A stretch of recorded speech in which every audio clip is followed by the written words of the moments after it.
Please let me know. Are we ready to officially start? Yes, the meeting has started now.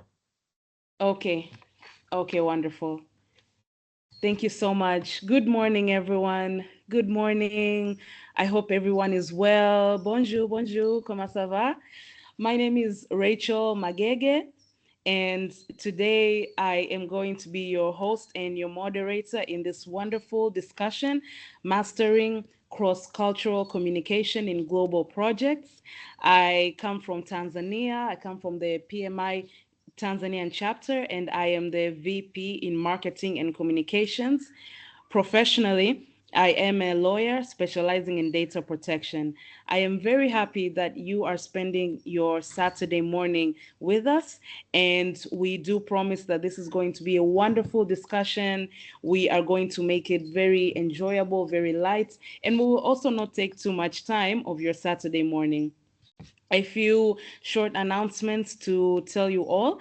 This event has been brought together by PMI Tanzanian chapter and PMI Côte d'Ivoire chapter. We really thank Côte d'Ivoire colleagues and brothers and sisters for bringing such a wonderful discussion here for all of us. We hope to use at least an hour in this discussion. And then after that, we will continue to build these conversations and engagements together in different capacities. And should you need any technical support throughout this meeting, with your mic, with your camera, we have Mr. Nelson here with us from PMI Africa. I myself will support you should you have any issues. And we also have Kevin from PMI Cote d'Ivoire. Please do not hesitate to reach out to any of us. We apologize kindly to our PMI Cote d'Ivoire members and brothers and sisters. Our interpretation services were unable to be fully functional today due to some unavoidable circumstances. So we will support you as much as we can to make sure that to make sure that the language is accommodating for all of you. Monsieur Kevin is here, Monsieur Simon is here. We will do our very best to support you should you need further clarification. And with that, I am very happy to invite you once again to this meeting. Please do engage with us. We will allow all of you from time to time to pop in, ask a question, share an experience. And from this conversation, we hope that we will be closer together so that even in future, should we have engagements and projects between East Africa and West Africa, between Tanzania and Cote d'Ivoire, we can do some wonderful projects together. Yes, once again, I am Rachel Magege, and this very moment, we will be receiving greetings from the chapter presidents. We have Monsieur Simon Adu, the PMI chapter president of Cote d'Ivoire, here with us. Monsieur Simon, you're very welcome for your greetings and opening remarks. Thank you very much, Rachel. Bonjour à toutes et à tous. Hello, Bonjour. everyone. Hope you are fine. On est entre la Côte d'Ivoire et la Tanzanie. C'est la première fois qu'on organise un tel événement et c'est une joie pour nous de participer à ce webinaire. Son organisation m'a permis de tester la gestion des projets dans un environnement multiculturel, avec des personnes qui parlent anglais, d'autres qui parlent français et certains qui sont plus ou moins bilingues. Donc, on a pu déjà tester des retours d'expérience sur ce sujet que chacun pourra partager. Donc, comme elle a dit, c'est un sujet qui se veut très interactif.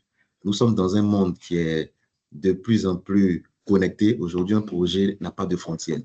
Donc, on peut être en Côte d'Ivoire et travailler avec des personnes qui sont en Tanzanie. On peut être en Côte d'Ivoire, travailler avec des personnes en Asie. Et donc, il y a des challenges très importants qui naissent du fait des nouvelles technologies qui existent, du fait de la communication interculturelle qui doit être mise en œuvre. Et en tant que chef de projet, en tant que coordonnateur d'équipe, c'est important d'avoir des astuces, des idées, des skills qu'on pourrait utiliser dans le cadre de nos différents projets. Et donc, c'est l'idée qui a suscité ce webinaire. Donc, je vous souhaite de pouvoir y participer et de pouvoir en profiter au maximum. Nous restons disponibles. Si vous avez des questions, si vous avez des points des idées que vous souhaitez proposer, on sera disponible pour vous assister. Et ce webinaire aussi est une bonne occasion pour tous les membres du PMI Côte d'Ivoire de pouvoir améliorer leurs compétences en anglais parce que c'est l'occasion pour eux aussi d'écouter des anglophones une fois de plus et d'interagir avec eux. Donc, on va se faire fort de parler dans la mesure du possible en anglais et en français. Je vais faire de la façon la plus brève possible mon introduction en anglais pour permettre aux membres du PMI Tanzanie de comprendre un peu ce que je disais tout à l'heure. Hello, everyone. I hope you are doing well. I tried my best to speak some words in English. I'm very happy to be at this webinar to discuss with you because it's a very important thematics, cross-cultural communication in global project. At this time, we are challenging many difficulties to work together, in reason of the language, the communication, cultural barrier, etc. So this event is important because he can help us to have some skills and idea to train and to make our best to do our project. So I'm very happy to be with you, to have this discussion with you. Feel free to extend, to share your experience and help others, project manager, to grow and to have more skills and experience. Thank you very much. And we can start the conference and let's go. Thank you, Rachel. Thank you so much, Mr. Simon Adu. Monsieur, merci beaucoup, merci beaucoup. Soyez béni. Thank you so much for those wonderful greetings. And we do feel welcome. We do feel the warmth of having your presence here with us. And also, we do have the president of PMI Tanzanian chapter with us as well, your fellow president. We welcome him now, Mr. Herimbiro, to give us some warm welcome and introductions and to tell us some things about PMI Tanzania so that our fellow colleagues from Côte d'Ivoire can also learn from about PMI Tanzania. Thank you, Monsieur Simon, and I welcome Mr. Herimbiro. Welcome, Harry, my friend. Merci beaucoup. How are you? I hope you can see me, guys. Yes, I'm fine, thanks. Yes, we can see you and we can hear you. Perfect. Pleasure touching base again with you, Simon, and again, I appreciate everybody being here and want to acknowledge and share my personal as well as PMI Tanzania chapter's gratitude to the members from Côte d'Ivoire, as well as those that are from PMI Tanzania and also across other chapters that are here today. On top of that, I wish to share my special thanks and acknowledgements to the PMI Côte d'Ivoire chapter for actually organizing and coming up with this idea, to actually our chapter for both our chapters' participation and conducting this very opportune and timely needed webinar for our members. I'm a board chairperson and president of the PMI Tanzania chapter, and I'm really happy to be here. We are very, very, can you guys hear me? My network is a bit breaking up. Yes, I can hear you. Perfect. Yes. So we as a chapter are very conscious of the different issues that across the topic that we are speaking today with regards to cultural and different maybe language barriers in terms of managing projects that are cross-border or international in general. It's quite an important topic, and it's very much stemming, or rather hinged on an objective that we as a chapter has always been intending to pursue in terms of exploring different cultural barriers, including issues of languages when it comes to project management in general. This is one among many steps that we as a chapter are planning to actually participate or take into for purposes of assisting into our project management community in general. So, I mean, what does this Tanzania Côte d'Ivoire collaboration brings? So the number one is the opportunity to actually form and create similar joint events and initiatives that looks into assisting and building into the project management space for purpose of learning, borrowing, as well as bringing together skills and abilities to manage projects better. The number two thing is the shared knowledge and regional experiences. We expect with our partnership and further collaboration with the Côte d'Ivoire chapter to create a platform for knowledge of project management and related matters from our different regional experiences that we have as chapters as well as individual members. And lastly, we expect to have a broader professional network between members of our chapters. And with that, we do hope that the members that are in attendance today will actually take advantage of these joint initiative and the upcoming ones to network with each other, explore partnerships, linkages, as well as opportunities that are coming or stemming from each chapter, among others. So lastly, part of my terms of references today, apart from thanking you guys and acknowledging your presence here, it's a Saturday, but all of you are here. I'm asked to also invite you guys to our annual conference and project management week of 2025 for Tanzania. It will be between 25th to 26th of September, and a great lineup of speakers, as well as usual, the cultural engagement, fun, as well as a lot of learning and networking.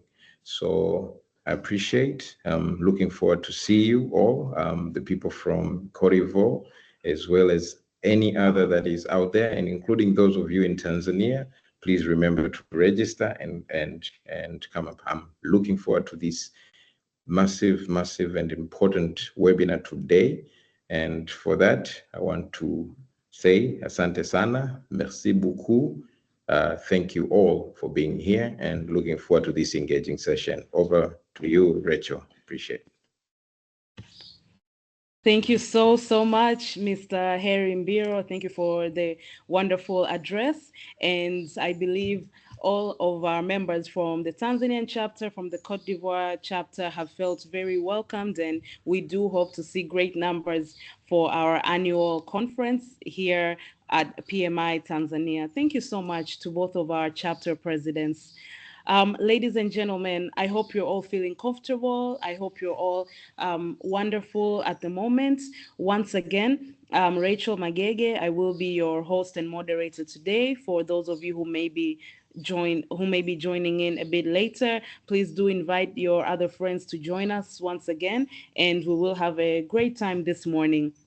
Yes, we are now ready to get into our discussion right away. We have Madam Irene Kiwia, who is our speaker from Tanzania. Madam Irene Kiwia is a Chief Growth Officer at Adanian Labs, and she has graced us with her presence today, this Saturday morning. Thank you so much, Madam Irene, for coming. Please do say a quick hello to everyone in the audience, and please tell us a little bit about yourself, about your background, before we get into our discussion right away. Thank you. Thank you so much, Rachel, for your warm welcome. Greetings, everyone. Bonjour tout le monde. Je m'appelle Irene Kiwia, and that's all the French I know. Habari gani kwa kila mtu. So I am the Chief Growth Officer and one of the co-founders for a Pan-African technology company called Adenian Labs, headquartered out of Kenya, currently present and working across 10 markets in Africa. Our focus is very clear, helping Africa bridge and leverage the technology revolution, especially around smart technologies like artificial intelligence and blockchain. So we build technical capacity, we build industry capacity, and we also build solutions that speaks to African problem solving for the key challenges that our continent is currently facing, but making sure that we are at the forefront of leveraging artificial intelligence and all the technical undertakings. Thank you so much. Wonderful. And I do believe that members in the audience can see the potential in the work you do and can even reach out for any future engagements and projects. Thank you so much, Madam Irene. Yes, we have asked you to come here today and speak to us about different experiences you may have come across with different international and global projects. Our very first question to you is, what are the most common cross-cultural communication challenges that are faced in global projects? Yes, welcome.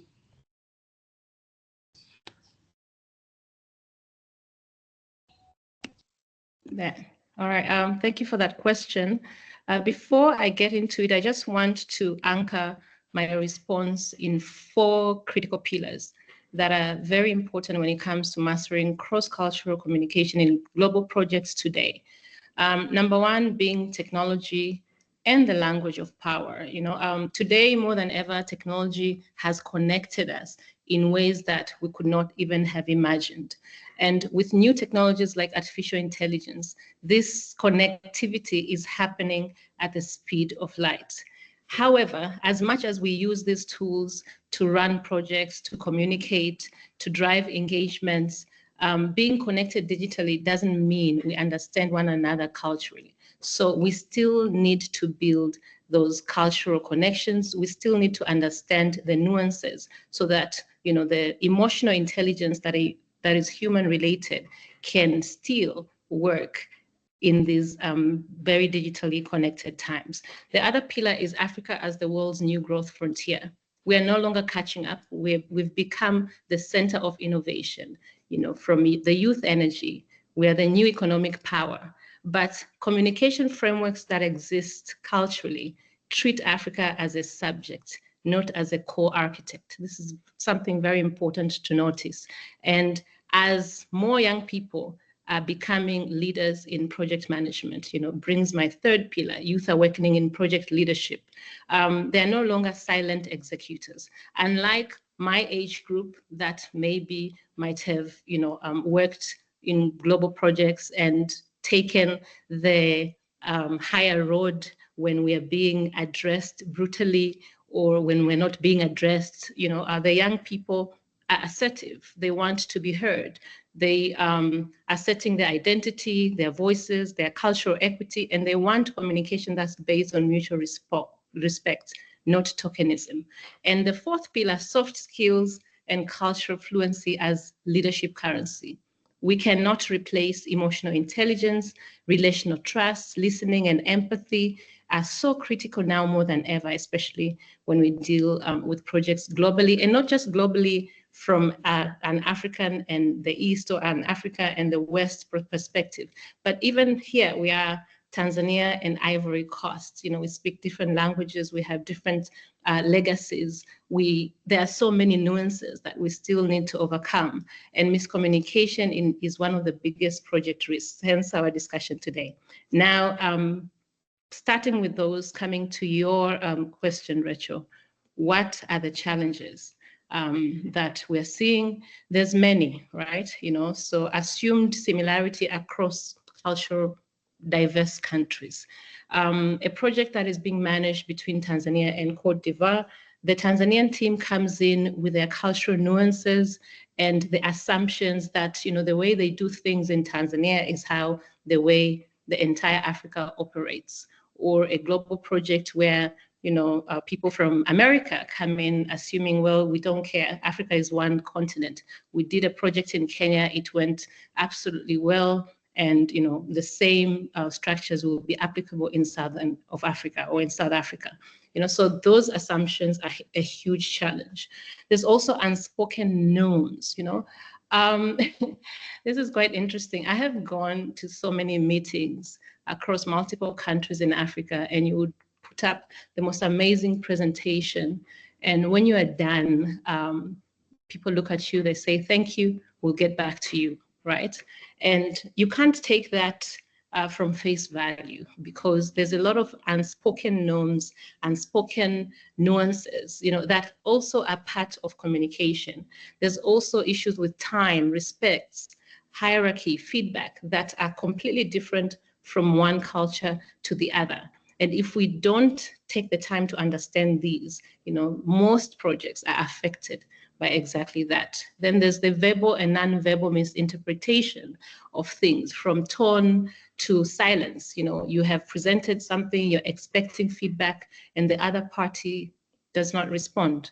In some cultures, silence could mean agreement. In some cultures, silence could mean respect, or silence could mean, give us more time as we figure it out. We don't want to communicate the hard things. We need more time so we can. So it means different things. That's also another challenge. And I think if we look at a global context, there's a lot of I don't want to blanket them as Western expressions, but expressions, especially from the West, that causes a lot of offense without accountability in project management, whether how we're being addressed, how we're being spoken to, or expectations that have been laid that were not entirely broken down in manners that are sensible to all parties concerned. And we take offense, we don't say anything, we just we become passive aggressive, and it affects the projects at hand. So those are some of the challenges that I've seen. I'll stop here, but the biggest issue is lack of a deeper understanding of the multiple cultures when it comes to the parties within a project, from all parties concerned, not just from one team to the other. Wow, absolutely, absolutely true, Madam Irene. Thank you so much. As you were sharing your responses with us, you may have seen me scribbling down in my notebook just things that have also spoken to me, and the biggest one is assumptions. Thank you for raising that as one of the first things, because I have seen assumptions even impact finances and budgeting when it comes to different projects. Yes, you can imagine how you want to do work in a certain area or part of the country where the cost of living is lower versus another part of the country or world where the cost of living is higher. But those assumptions even impact how budgets are constructed, and budgeting is a very big thing in projects. So thank you so much for raising those challenges, being very truthful about the different situations happening when it comes to the cross-cultural impacts. Ladies and gentlemen, I hope you're enjoying all of this information that's coming to you so far. We are continuing with our next discussion question, Madam Irene. Yes, now you may have spoken about this already in the first part, but please do tell us a little bit more. Can you tell us about the different cultural values, power dynamics, individualism versus collectivism, comprehension levels? You've said that in some cultures, silence means agreement, whereas in other cultures, eye contact may mean something else, and all these different things. How do they impact now team dynamics? So let's talk about that project management team, the team that's implementing this project. How do all these things impact team dynamics and even decision making?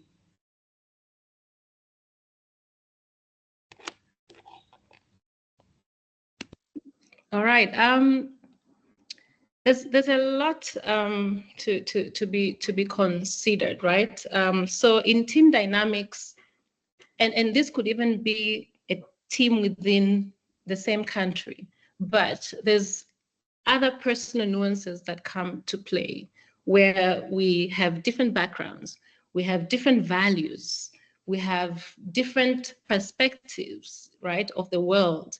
We have different traditions. Even in a country like Tanzania, we speak Swahili.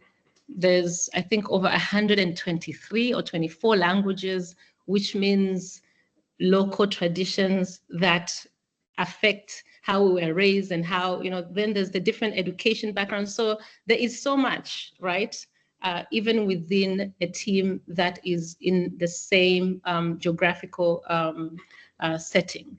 So the effects of it, I can't name all of them, but what I want to say is it all boils down to being able to go into a project with an open mind, right?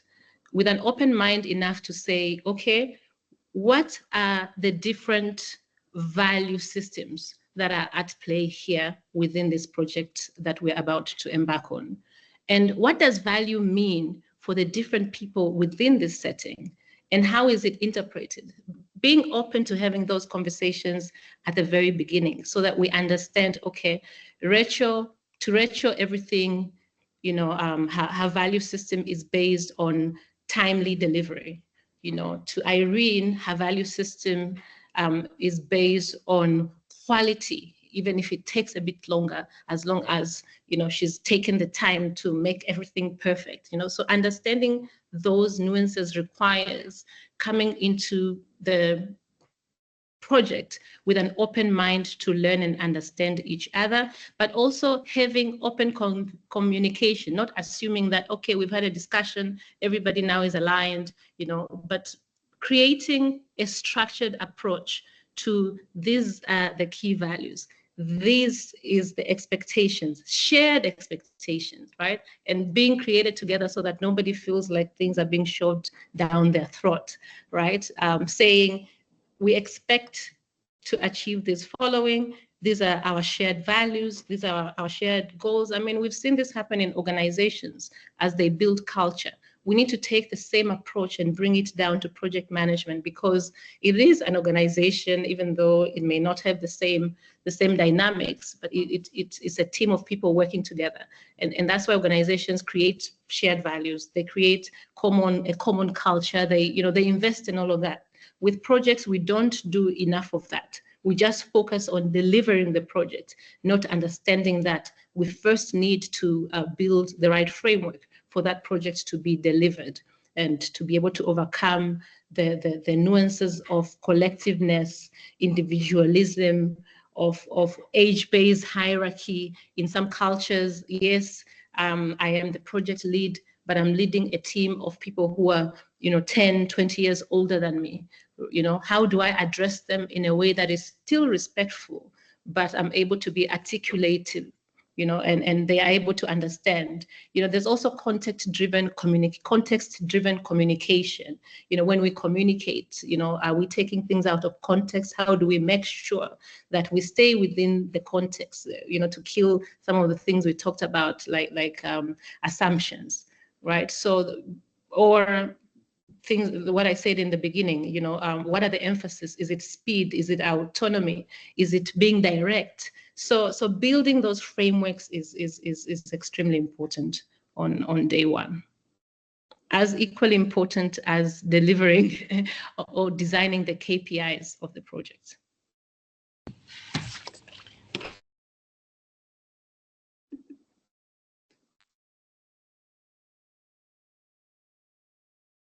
Richard, can you hear me?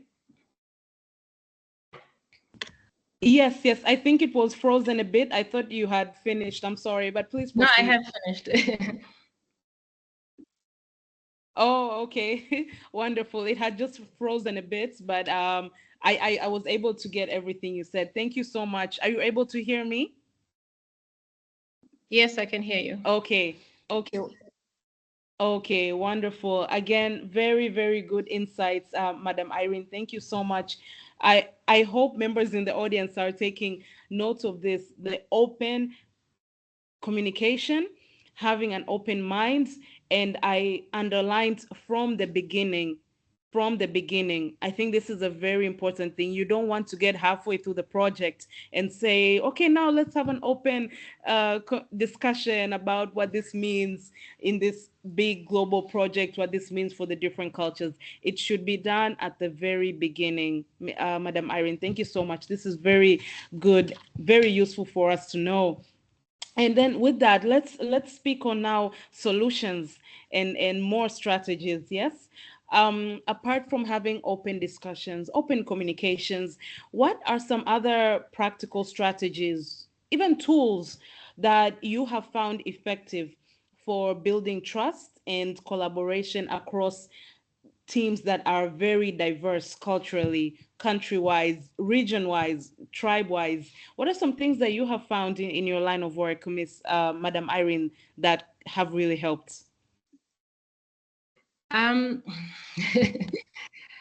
So, okay, I think some of the things, and this came with a number of trial and errors, right? And I can't say we have figured it out, right? But we are continuously working to build and improve on the different models. But things like personal relationship manuals or engagement manuals, right? How-tos, designing those as part of the project management. And obviously, it's just a guideline to say that we acknowledge the different dynamics in the team. And, we have created a model of operandi where, we believe if we follow this, we will have better success. So those how-tos, having a cultural liaisons or workshops, that may involve storytelling, so that we get to understand. We learn so much through stories, right? When someone talks about their history, their stories, you get to understand who they are and what's important. So not just focusing on our meetings on the KPIs and the deliverables, but also having workshops about connectivity. Okay, what are the things that are important? What are the stories? What are the lessons, as part of building that culture? And emotional readiness practices, like I said, encouraging people to be open-minded when they join projects, and having the emotional empathy to sympathize with people. I mean, today when we started the meeting, our chairperson from Ivory Coast mentioned that they're going through something, and you took time to say, we acknowledge, we'll let you go first, and stuff like that, that because we are humans, right? We are not, we carry a lot of the things that are part of our lives into our work, right? And local wisdom integration, right? So understanding what are the general semantic or the general wisdom that guides a particular group of people, and being able to integrate that. So we've created a framework, for lack of a better description, our internal framework that I thought I'll share with you. That's helped us a lot. I mean, you can imagine some of the projects that we manage. We do a lot of training programs. One of our largest was to train a group of 5,000 technology developers across 7 African countries. And this project was supported by a Swiss funder.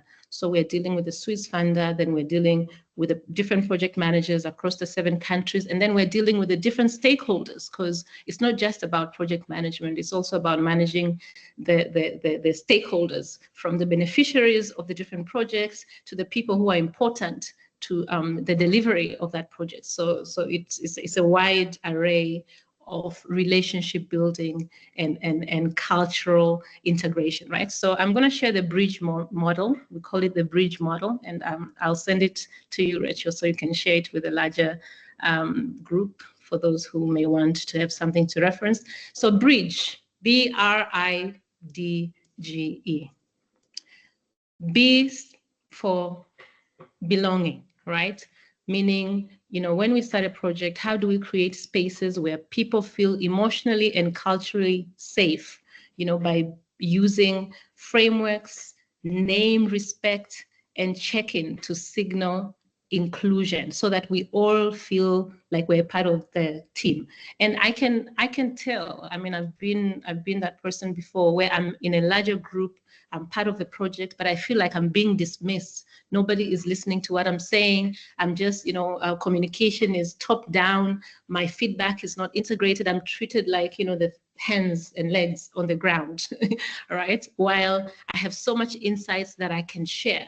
But because of the dynamics, maybe you feel like you can't speak, or when you speak, it's taken badly, and then so how do you build that culture from day one, and put it in, when I say structures, a model that everybody understands, and you train people. It becomes part of the training program, the same way you train people on the KPIs that need to be delivered, and so then there's R for recognizing the rules. So identifying spoken and unspoken norms, from meeting styles to authority cues to time orientation, what does it mean for the different people, right? In some cultures like Nigeria, they have the big Oga culture, right? So as long as someone is successful, they're the person who will be listened to. And everyone else who says anything, even if there's a hierarchy, it doesn't matter. Oga has spoken, and that's how it needs to go. So how do you understand that and factor it in? And when it happens, how do you mitigate it as part of the spoken and unspoken norms? Because most often we focus so much on the spoken things, but there's a lot of little nuances that nobody says, from body language to just how people behave in general. And then you have I, integrating wisdom, local wisdom. I spoke about this, from storytelling to understanding cultural metaphors. Let's not just localize language, let's localize meaning, right? Because, and it happens today, someone can send me a document in French, I'll probably maybe put it in ChatGPT, it gives me a translation, but it doesn't really translate the real meaning of what that person said. And that's why things like emails, when you read someone's email, when they're escalating a matter, it sounds so harsh, right? Or when you're reading a text, it sounds so harsh because of how it's written. You don't get to understand, to hear the person's sound, the voice, the intonation, the pauses, the full stops. But when you're speaking to someone, you get to understand the mood that they're in. So how do you integrate all of that as part of the wisdom of project management? It's not just long emails of referring to my email above, dated, where I copied so-and-so. You did not do, pick up the call and call this person and have a conversation. And, so leading with wisdom, very important. And then there's designing shared practices, collaboratively creating project, I don't want to call them rituals, but project settings or decision protocols and conflict pathways that are visible, that everybody understands, like a way of work, the ways of work, the how-tos, being part of those shared practices. And let these shared practices be inclusive, right? Not, this is how we work, so we expect this to be done across, And even especially when we deal with clients, most times they give us these long documents of, best practice, but this is their best practice. Do we take the time to say, okay, we've received your best practices as your project managers. We also want you to take into consideration the areas that we are going to be working on. This is their culture, right? So as much as your best practices make sense, we need to readjust them, having those conversations early on, not halfway through the project. The best practices that were, given to us are not making sense. the client is upset because you're not following the rules, and you're trying to say, well, those rules don't apply because on the ground things are different. Those things should have been addressed at the very, very beginning. So integrating that on day one. And then you have G for growing relational trust. People, I mean, project management is, yes, project management, but it's about people's relations. It's working with people. It's working with the person, whether the person you report to or the person you're building the solution for. It's about relationships, right? So trust is built over time through listening, through being vulnerable, through being open, through being empathetic, right? So facilitating those bonds and building relationships that goes beyond the legal documents, or beyond the KPIs, or beyond how do you integrate and build a relationship with the people that you're working with, because that's all about, that's what it's about. And then E for evaluating, evolving, and empowering, so regular cultural reviews on dynamics and evolving the practice. Nothing is set on stone, so how do you empower local voices to refine how teams work together by evaluating, evolving, improving, and. So I'll end here. I hope I've answered your question. But again, it can be anything, right? Because it's not a one thing set in stone. We still have to refine depending on who we are working with, depending on what is the project, what are the different stakeholders on that project. But understanding that on day one, it's as important as everything else. It's as important as the budget. It's as important as the KPIs. It's as important as the outcome, because it does in a large extent reflect on the outcomes that you will get. Wow, thank you so much. You've given a new meaning to the word bridge, and I cannot wait to receive. Members are definitely going to benefit from that. Thank you so much, Madam Irene, for breaking down these actual practical solutions in this. And I see there's a comment from the chat section. Someone is already saying best practices in communication, and they want to highlight on that. Thank you, Louis Tano. Thank you so much for your comments on that. Madam Irene, we've spoken a lot about the different challenges that have been happening, the practical solutions, and to our very last point of discussion right next stage of this discussion today is, can you, now I'm asking you again for another example, if any, that you can share with us. Have you ever encountered a miscommunication in any international or global project that you have been a part of or leading that led to an unexpected outcome? And if at all, can you share with us what happened? And were you able to resolve it? Yes, thank you so much. Yeah, yes, absolutely. And like I said, we learn and evolve, right? And as much as you can think about, or you would think you've thought about everything, there's always going to be something that can come up, but just being able to be dynamic to address things as they come. So I'll go back to the project that we did, the blockchain training project, right? So as a technology company, one of our mission is to build technical capacity. And one of the areas that we train is AI engineering, data scientists, and blockchain programmers. Blockchain in itself is a whole new phenomenon, right? So we are trading on a very new concept. And then we want to train 5,000 people across 7 countries. Some of those countries are French speaking, Portuguese speaking, and English speaking. And us, the project owners, are English speakers. And we are funded by a Swiss company who is interested in making sure that one of their blockchain protocol is understood in Africa across a segment of developers who are very technical, right? They're not as communicative as some of us are who come from a marketing background. They understand coding and they just want to be left alone, right? And then we need to involve stakeholders in universities that are teaching curriculums that may not even be favorable to the thing. So everything was not working for us, from the beginning. But because this is part of our mission, we needed to figure out how to do it.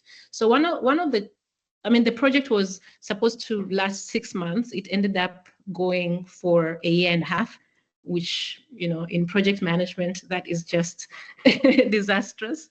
But we were able to get it to continue because the plug could have been pulled off, but we were able to really get the funder to understand. We had to invite them to come down so they can see the dynamics in real time. So it's an online course. We are delivering it virtually, and then you find halfway that, not halfway, very early on day one, you've started, people have registered, but they're not studying. They're not studying because, number one, they don't have electricity all the time. The times when things are, like, you understand the African context, it's not the same. And culturally, we just have this mentality of, I'll catch up. We do things on our own time. And then, so that was one of the biggest issues. So students didn't finish the modules they needed to finish on time. And then the project was being delivered in English. And we found out, yes, even though it was being translated, to the different languages, but it's translated on a document. So very early on, we realized, okay, we need to find local champions who become like part of the TOT. So they run the local communities separately. So we focus on imparting knowledge on those local champions. They then focus on building the local communities. We can't do the community building from Kenya. It needs to be done by a person who speaks, understands, and is part of that culture. But this is something that was redesigned 3 months into the project, right? Then there were issues of just getting the different stakeholders in the different countries who were very critical to this project, because we don't want to just train for the sake of training. We want to train and then integrate them into the ecosystem so that, they're able to harness value and whether build solutions and 3 months later, you've engaged the government, the Ministry of Education, they're happy, they're excited, they're about to sign. Then there's a new Minister of Education and politics. So it was a lot. It was a lot, and the client was getting frustrated. And this is a Swiss funder who is speaking in French, vite. I think vite is fast. It's vite fast, maybe. Things are not happening. They're swearing in French. And it was, the emails were just harsh. Every time I saw an email from them, my heart will almost want to come out of my chest. And then one day I said, you know what, these are people, right? So how do we do this? So I reached out to the funder, from a personal capacity, and said, when you have time and you're not in a hurry, can we have a conversation? I think he gave me time on a Saturday morning. He was chilled in one of his, country houses. And I had to explain and say, let me paint a scenario of what we're operating with and explain to him that 7 countries are so different. I don't even understand them. They probably don't even understand themselves, right? And then paint the picture of politically, we're dealing with ministries of education, we're dealing with corporates, but on the ground, this is what is happening. We're dealing with students who come from low to middle class Africa, and low middle class Africa is not the same as low middle class Switzerland, right? These are people who have to worry about So I explained all of that, and he said, okay, I wish this was part of our integration on day one, because we would have factored all of this in. So from then on, we designed and we treated the different markets, into different segments. So a project, some countries finished earlier, some countries finished late, but there was an understanding. And the harshness of, oh my God, you're not delivering, because at the end of the day, we wanted the same thing. We wanted 5,000 young people educated and capacitated. So that was a huge learning lesson, and that's when we became aware that cultural integration and that communication has to be part and parcel of designing a project. The same way budget is, the same hierarchy of budget, KPIs, outcomes, that has to be there. Because if it's not there, you risk not being able to deliver. And at the end of the day, that's not what we're here for.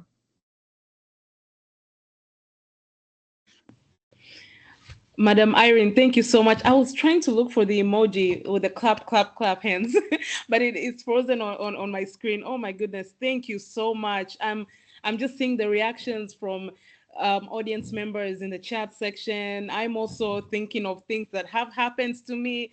So many examples of miscommunication in my projects as well. But thank you so much. All of this information is so valuable. We really appreciate this. How important it is to have cultural dynamics intentionally at the beginning, at the design of a project. And I really hope every one of us listening here will be able to incorporate this more and more again and again in all the projects that we do. Madam Irene, you've spoken for quite some time. We want to give you just a short break right now as I quickly ask my colleague Kevin, please, can you confirm with us if our colleagues from Côte d'Ivoire are comfortable?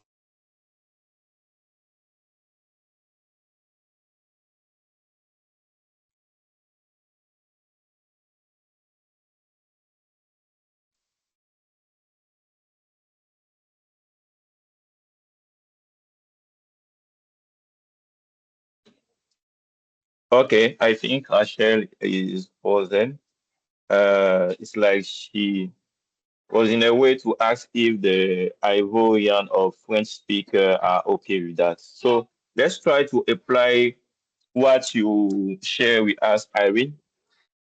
À tous les francophones et pas forcément des membres du chapitre Côte d'Ivoire, je suppose qu'il y a des francophones qui viennent d'ailleurs.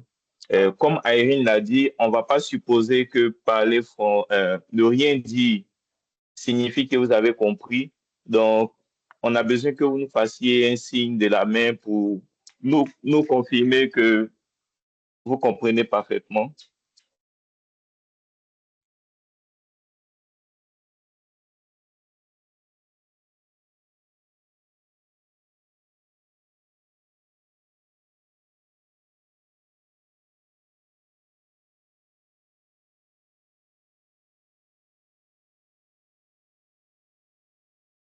Can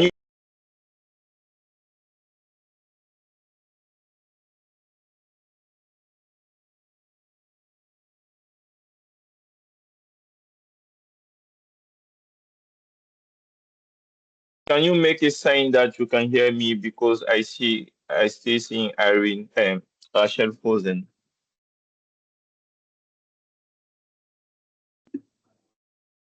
Sorry, yes, I don't think. Okay. Oh, okay. So let me hand over until she comes. We get the main points. Okay. So there is Rita no saying that he got the main points. Emanuela wants a translation. Okay. If someone, si quelqu'un veut tenter sa chance pour résumer pour les autres francophones, il y a Emanuela qui est demandeuse. Irene, I can also see 2 questions in the chat. So if you can access to it, or I will read it. So I give you the time to read it and prepare your answer. I saw a hand up, but I can't see it again. Okay, let me try to sum up in French, and if someone else in the chat want to take over, you can do it. Donc, de manière générale, bonjour à tous, désolé, j'ai oublié de vous saluer. Alors, de manière générale, c'était de demander à Irène de partager son expérience. Donc, c'était, je crois, 4-5 questions. J'ai retenu la question à propos des difficultés sur la communication, la question à propos de comment est-ce que on capitalise sur les valeurs culturelles. Donc, à propos de l'individualisme, comment est-ce qu'on peut impacter la dynamique de l'équipe, dans une équipe qui démarre bien et après qui arrête de fonctionner correctement à cause de certains manquements. Et aussi, quelle stratégie, quels outils dans son contexte elle a pu utiliser pour créer de la confiance, pour renforcer la collaboration dans une équipe qui est diverse. Donc, diverse, pas forcément à travers différents pays. Donc, ce qu'elle a dit, c'est que ça commence aussi dans nos équipes au niveau local. Par exemple, on peut avoir une équipe constituée d'ethnies différentes. Donc là, déjà, c'est un bon départ. Et de ce qu'elle a dit dans les réponses, c'est généralement, on passe sur des suppositions. On suppose que tout le monde comprend. Et tu peux finir une présentation et puis tout le monde te dit, OK, j'ai compris, OK, c'est bon. Mais il y a des silences, il y a des non-dits. Donc, certaines personnes peuvent dire, j'ai compris juste parce qu'on a demandé ce que vous avez compris. Mais en réalité, repartent avec d'autres informations. Donc, c'est de trouver des moyens au tout début du projet, pas 5 mois après ou bien au milieu du projet pour dire on constate qu'il y a des manquements, l'équipe a commencé à ralentir. Non, dès le départ, autant on met l'accent sur le budget, autant on met l'accent sur les indicateurs de performance, tomber d'accord sur comment est-ce que on va communiquer, comment est-ce que on va échanger et créer de la valeur. Donc, comme c'est des cultures différentes, je sais que les Ivoiriens, par exemple, on aime bien faire des blagues. Est-ce que c'est une bonne idée de faire une blague pendant la séance de travail ou c'est préférable de faire la blague après la séance de travail? Quand on envoie un email, est-ce qu'on pense à la personne qui lit l'email, dans quel contexte elle se trouve? Est-ce que quand vous chattez avec quelqu'un par email ou par WhatsApp, est-ce que quand on passe d'un jour à l'autre, vous devez encore resaluer? Donc, c'est de penser comment l'autre se sent et surtout d'avoir des communications ouvertes. C'est de ne pas forcer les gens à lire entre les lignes, mais de se parler réellement de sorte qu'on puisse dire, OK, voici comment on va communiquer. Si on vous écrit, même si vous allez faire une tâche dans 2, 3 jours, au moins répondre pour dire, j'ai bien compris, je te reviens. Et la cité, par exemple, l'exemple qu'on a eu, il y a le président Simon qui devait faire son mot d'introduction. Comme il a une urgence et qu'il s'est forcé d'être là, il est passé en premier afin de donner son mot et d'aller vaquer à son urgence. Donc, c'est ces petits éléments-là qu'elle a partagés et elle a parlé d'un outil qui est intéressant, Bridge, comme pont en anglais, mais chaque lettre est en réalité un acronyme qui signifie quelque chose et qu'elle compte nous partager. Donc, j'espère avoir bien résumé, mais personnellement, s'il y a quelque chose que je dois prendre comme takeaway, c'est de dit il est important de ne pas aller sur des suppositions et de créer cette conversation là au début pour savoir comment est-ce qu'on va communiquer et comprendre la culture des gens. Et une fois que ça c'est fait, alors on peut commencer à s'engager et au fur et à mesure, toujours suivre, toujours améliorer cette communication, cette collaboration, parce qu'après tout, c'est des humains. Oui, il y a quelqu'un qui a dit normalement tu dois tenir compte de la personnalité, de la position de ton interlocuteur avant d'envoyer ton mail. Okay. Rachel, I can't hear you, but I saw your message. Maybe you should.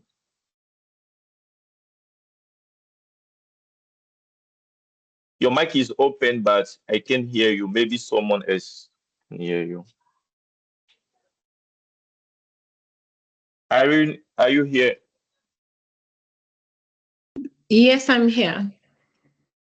Oh, okay. So are you okay with the question?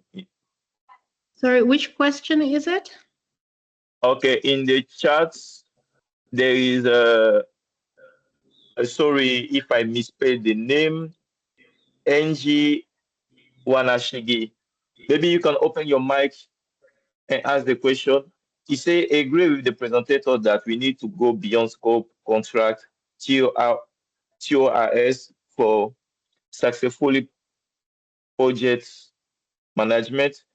She gave example listing of writing so many emails we could speak and agree, but some partners are hard to work with. They do not live like they talk and need some evidence to cite them. How do you act in such situation?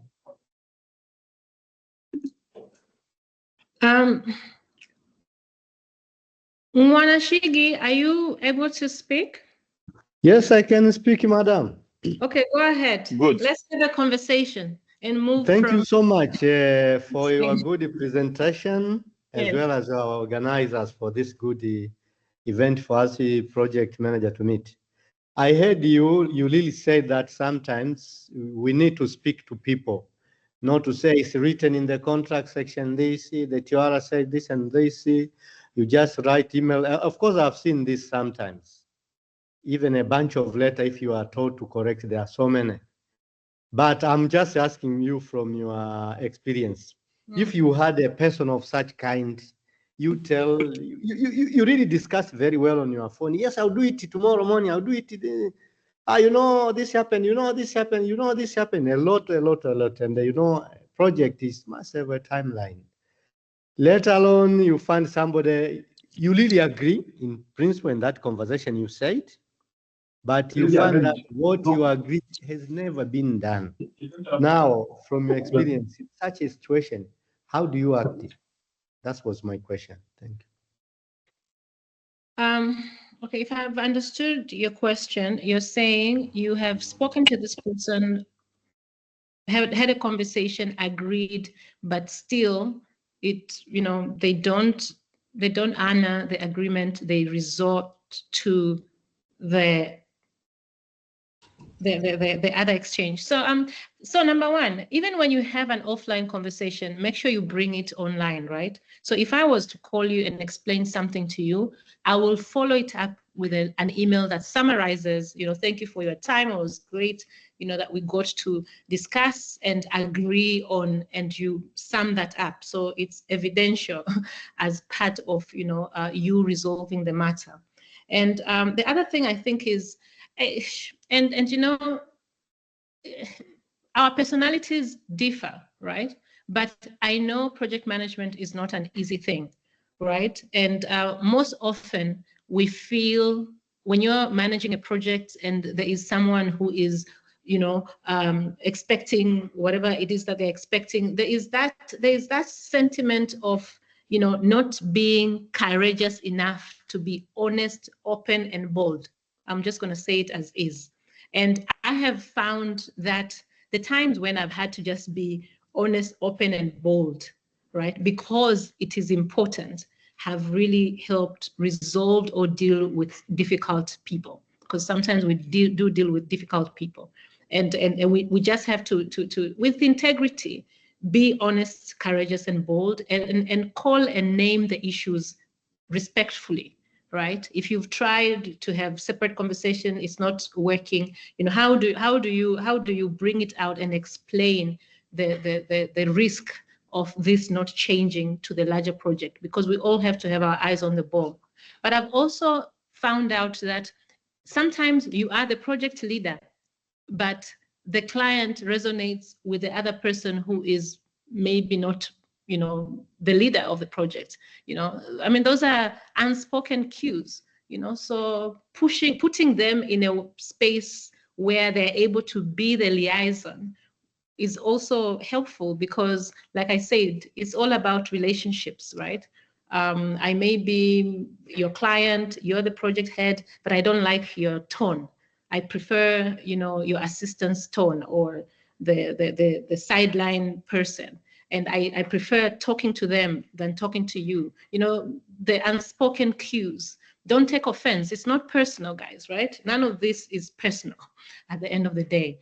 And not taking it to heart, sleeping at night thinking about how you're going to wake up and deal with those different things. So just having your eyes on the ball, knowing that it's not personal. At the end of the day, what needs to be achieved is the accomplishment of the project. So what are the best ways for you to do it?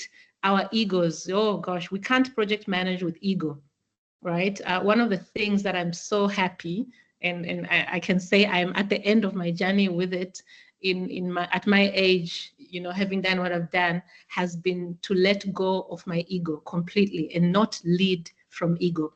The way I deal with my children, I mean, guys, raising children is a whole project in its own. The way I deal with my partner, with the way I deal with my workers, with my team members, with my, everyone.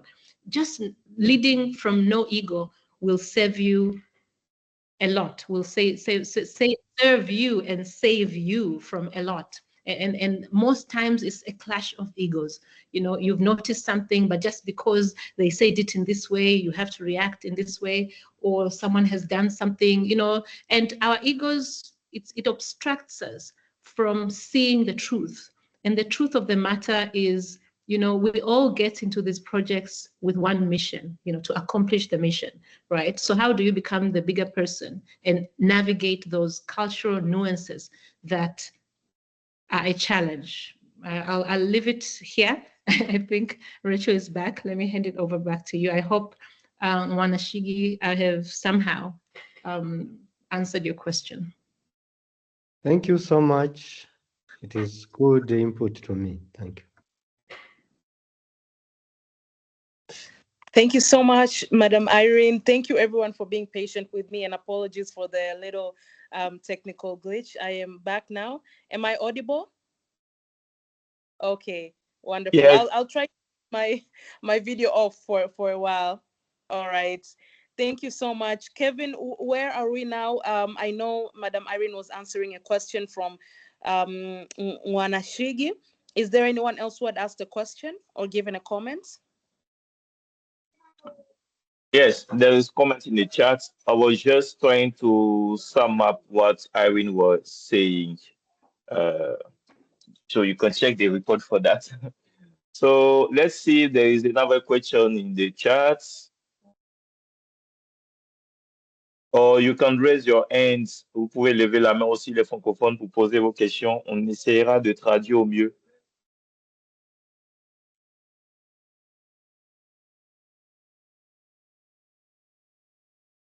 I also love the comment from Diana, who says, yes, I agree. Being a mom kills or manages your ego. And a lot of men lead with egos and personalities instead of managing the team. So this is from Diana Chacha in the chat section. And Peace also says, couldn't agree more. There is Dear also colleague, Werema, yes. Werema saying, apologies. Apologize, my network dropped during the explanation of the bridge concept. Will you mind going over that part again later? So are you going to refer to the support will be sent, or you can come over on it?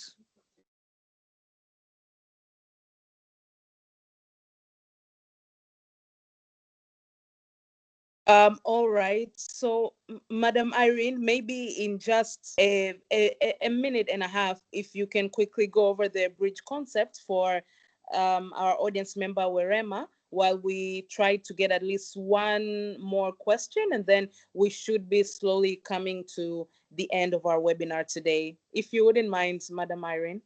But I did mention to Werema before I got cut off that we will be sharing this guidebook as well once we receive it from you, Madam Irene. Thank you so much.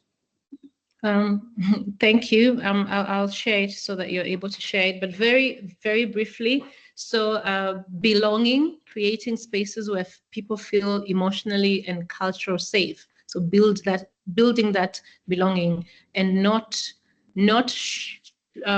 isolating people. So being inclusive from day one to understand the different dynamics of the group, you know, what is important to the different people, and how do you build a framework where they feel like they are part and parcel of the team, not just by saying team building and you go for one day and do something, you know, that's great, but there's more to it than that, you know. So R for recognizing the rules, you know, meaning identifying the spoken and unspoken norms, you know, the meeting styles, the authority cues, the time orientation, you know, what are the different things that are being said and not being said, but are important, you know, to the different stakeholders, recognizing those and laying them out, right? Integrating wisdom, and wisdom is many things, you know. The ego thing is part of that wisdom, knowing that, is this serving me or not? And having that honest, open mindset to really enter project management from a place of winning, not from a place of distraction. Meaning every decision you make, everything you do, how is it adding value? Is it building or destroying, right? It's the same way we approach relationships in life. Well, at least I try.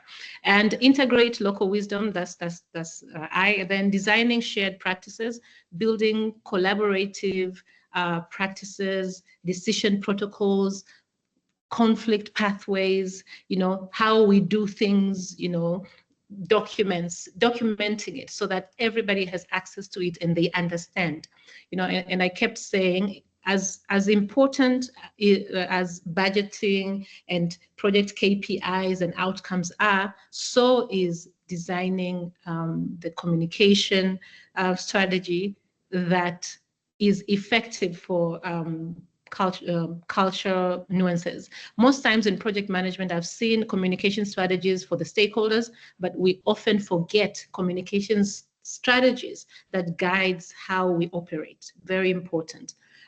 Growing relational trust, and one of the examples I gave is to say, at the end of the day, everything, project management is about human relations, right? How do you move beyond the legalities, the long emails, the TORs, and all of that into a relationship, understanding each other, having a conversation?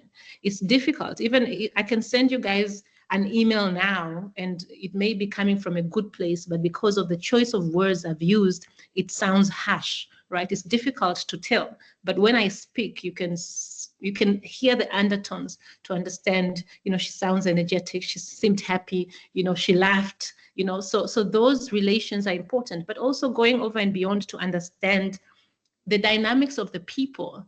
In some projects, I've had to understand what my clients like. Do they like golf?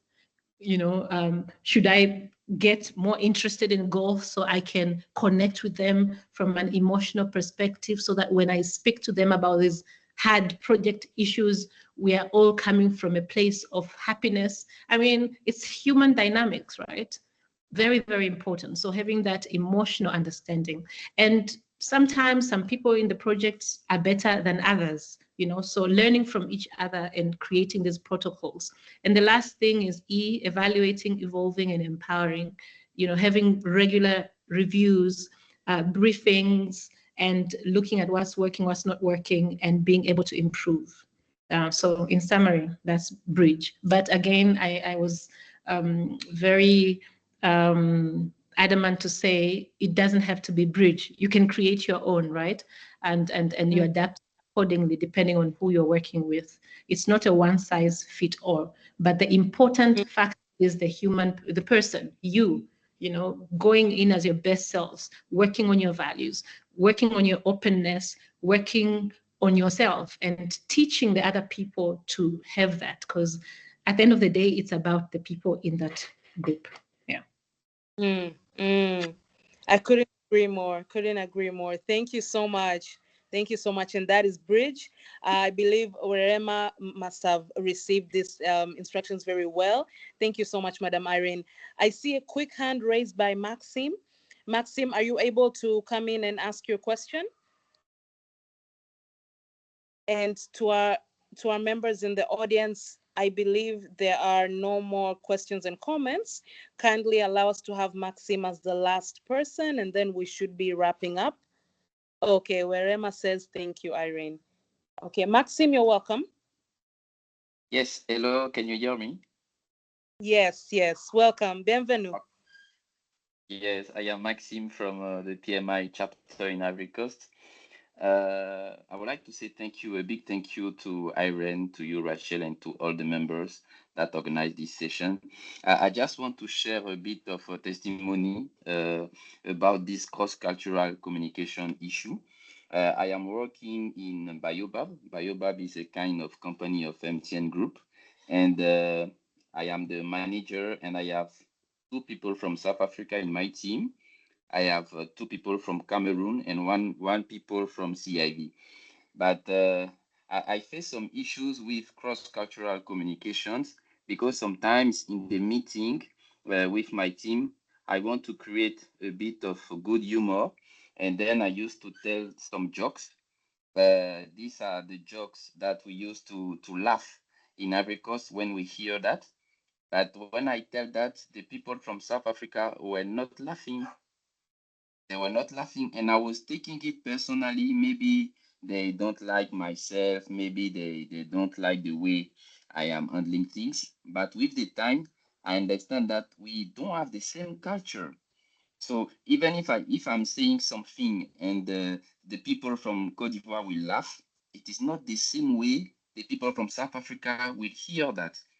And I start now to work on myself, to adapt my communications, and I think that now it is much better. I take in consideration that uh, I need to consider the different culture. Okay, I need to learn. I know my culture from Côte d'Ivoire, but I don't know the culture from South Africa. I have been in South Africa just for 1 week. It is not. I cannot say that I know the culture, so I need to consider it. And I think that I really learned from this experience, and I really appreciate this session today. Thank you very much.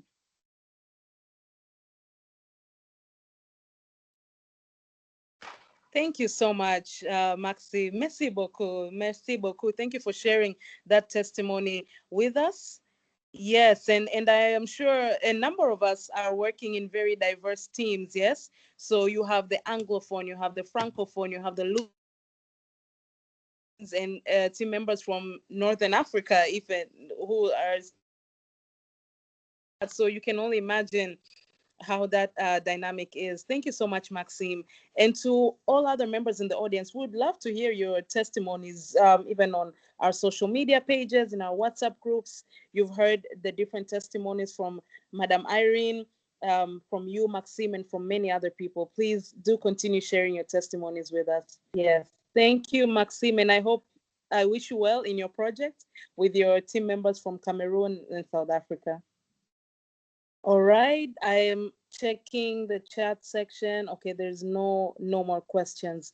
All right, Madam Irene, there is so much praise for you in the chat section. People are saying they really appreciate it. They are thanking you, and they're very happy for all of the insights that you have shared.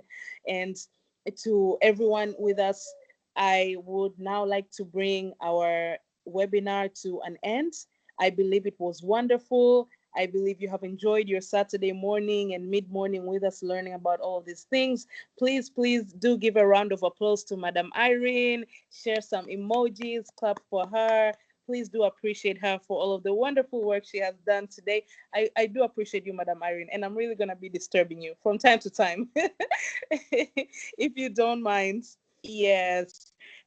Huge thanks to PMI Côte d'Ivoire and to PMI Tanzania. This has been a wonderful collaboration. We have loved working together to bring this important conversation. We hope that we get to do more projects together as PMI Côte d'Ivoire, PMI Tanzania.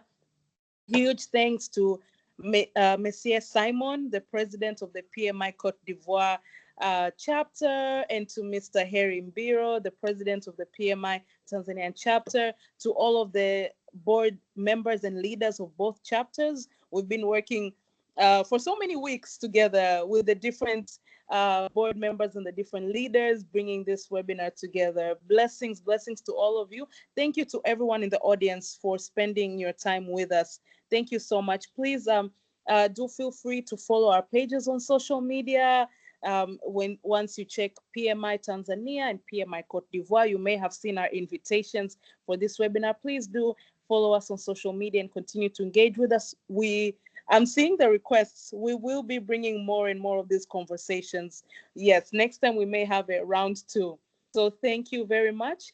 And Madam Irene, quickly before we go, should anyone want to reach you, are you able to share perhaps your email address or your contacts in the chat section, just for anyone who may like to contact you in future? I am very active on LinkedIn. Actually, a few people have already connected with me on LinkedIn, but I'll put my LinkedIn link right here. Okay. One second, and I would like to say something, if you don't mind. Oh yes, please. Yes. It will be disastrous if I don't say this. I'm being silly. So I think one of the things that is extremely critical today, and especially for project managers, is to take the time to understand what is happening in the world around artificial intelligence. And I think at the moment, the whole world is at the same plateau, right? We have the same standing blocks. No, maybe some countries, are leading in one way or the other, but from a use case perspective, most industries are, standing on the same height. And as project managers, it's important you understand it. You take the time to learn what artificial intelligence is, what it means in project management, what it means within the industry context that you operate in, what are the tools that you should use, and how do you bridge the cultural nuances that comes with such technologies. And it's not a thing for just the IT people anymore. And I'm hoping to see, even in your implementation of projects, as part of your deliverables, you consider how AI is applicable, because we all have to be reskilled, retooled. And you guys sit at a very interesting intersection where you're able to reskill and retool, your clients. You're able to reskill and retool your beneficiaries. But the most critical piece at the moment is reskilling and retooling yourselves. And I hope as PMI Tanzania, PMI Côte d'Ivoire, one of the things you're going to do is organize for AI training sessions. It's no longer an isolated thing. We all have to learn. And it's not AI that's going to replace project management. It's people who know how to leverage artificial intelligence. Some people who are not even, they've never even done projects, who will be able to do it, because now you can use agentic AI to run projects end to end. But the human interaction is still important. So how are you going to be the ones who evolve with these technologies and lead? That's my parting session. Thank you, Madam Irene. Blessings to you. Thank you so much for your time and your closing remarks as well. I am already seeing how excited people.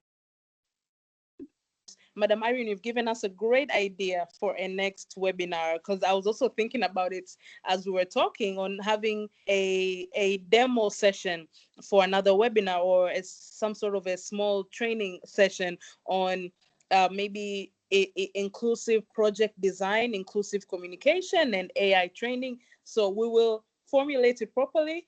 PMI Côte d'Ivoire, we still have a lot of work together with PMI Tanzania. So thank you, everyone. Madam Irene, thank you. And please don't get tired of us when we come to you again on LinkedIn, on other different platforms. And I officially bring this meeting to a close. Everyone have a lovely Saturday. Have a lovely rest of your day. We will reach out to you and inform you on the next webinar. I'm seeing people already asking, when is the next session coming? It's coming. We will prepare something wonderful for all of you. Yes, to PMI Africa, Nelson and the team, thank you so much for enabling us to use this platform. Have a wonderful day, everyone, and stay tuned for more great things that will come. Thank you. Merci beaucoup. Bonne journée. Bonne journée to our colleagues. Merci. Bye. Thank you very much. Bye. Au revoir. Au revoir.